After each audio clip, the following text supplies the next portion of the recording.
sais, avant, t'as bu un petit peu d'eau, tu t'es préparé une petite bouteille pour la nuit. Voilà, t'as tout ce qu'il faut, des petits mouchoirs au cas où t'as le nez un petit peu qui gratte dans la nuit, tout ce qu'il faut. Et installe-toi, allonge-toi, essaie de reposer absolument tout ton corps. Et respire, d'accord, inspire. Expire. Inspire. Expire. Ok, vraiment détends-toi. Tout ce que je vais faire, c'est te lire une petite histoire d'un livre que j'aime beaucoup. Enfin, que j'aime beaucoup, que j'aimais beaucoup quand j'étais tout petit, mais je vais vous lire Barnabé, le scarabée de Antoun Gring. Donc, des drôles de petites bêtes pour ceux qui connaissent.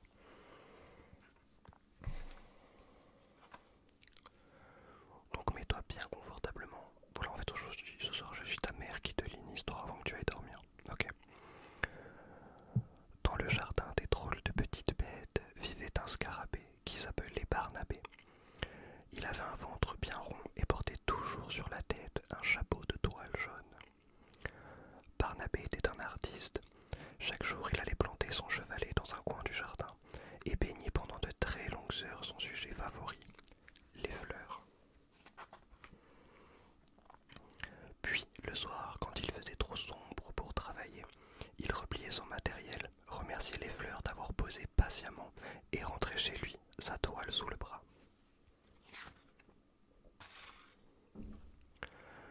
Barnabé était un grand artiste. Il lui arrivait de temps en temps de faire le portrait des rois et reines du jardin, qui aimaient son travail parce que c'est très ressemblant. Pendant qu'il peignait ses fleurs chéries, Mireille venait souvent le déranger.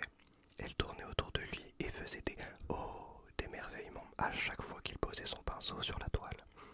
C'est vraiment très beau, tu sais, Barnabé. Oui, je sais, faisait Barnabé un peu irrité. Et un tableau comme ça vaut combien une fois fini? Parce que tu sais, Barnabé, je te demanderais bien de me faire mon portrait. C'est 50 pots de miel, répondit le scarabée sans prendre la peine de relever la tête.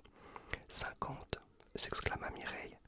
Elle ne savait pas compter au-delà de 10, mais 50 pots de miel, c'était beaucoup, beaucoup trop. Mireille ne se découragea pas pour autant. Elle rendait régulièrement visite à Barnabé et lui demandait de faire son portrait. Le scarabée avait beau lui répondre qu'il ne faisait que celui des rois et des reines et qu'ils étaient de toute façon bien trop occupés. Mireille ne l'écoutait pas et retournait toujours le voir. Ce petit manège dura un certain temps, jusqu'au jour où il en eut assez de voir tourner Mireille autour de lui, et lui donna donc rendez-vous pour faire son portrait, ne voyant pas d'autre moyen de s'en débarrasser. Il lui demanda aussi de ne pas oublier d'apporter 2 pots de miel. L'abeille accepta volontiers le marché. Son portrait fait par un grand artiste pour 2 pots de miel. Quelle aubaine! Dans l'atelier de Barnabé, Mireille prit la pose et notre artiste commença à peindre. Mais Mireille ne tenait pas en place. Cesse de gigoter comme un ver de terre, répéta Barnabé agacé. C'est pas bientôt fini, soupira l'abeille.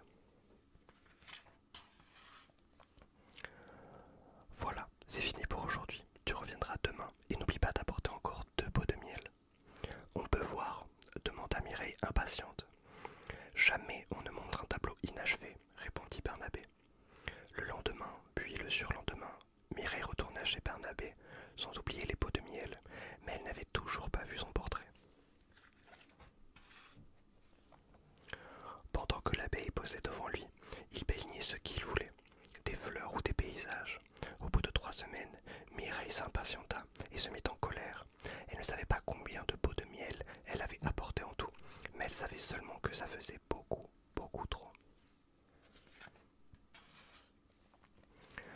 Alors, Barnabé prit une petite toile neuve et peignit en 5 minutes une abeille en colère. Voilà, ton portrait est enfin terminé. Et il montra le travail. Je crois bien qu'elle était déçue du résultat, mais elle n'osa pas le dire de peur que le scarabée ne recommence le portrait et qu'il lui demande encore des pots de miel, et rentra chez elle. Depuis ce jour, Barnabé ne fut plus dérangé et put enfin peindre en paix les fleurs du jardin.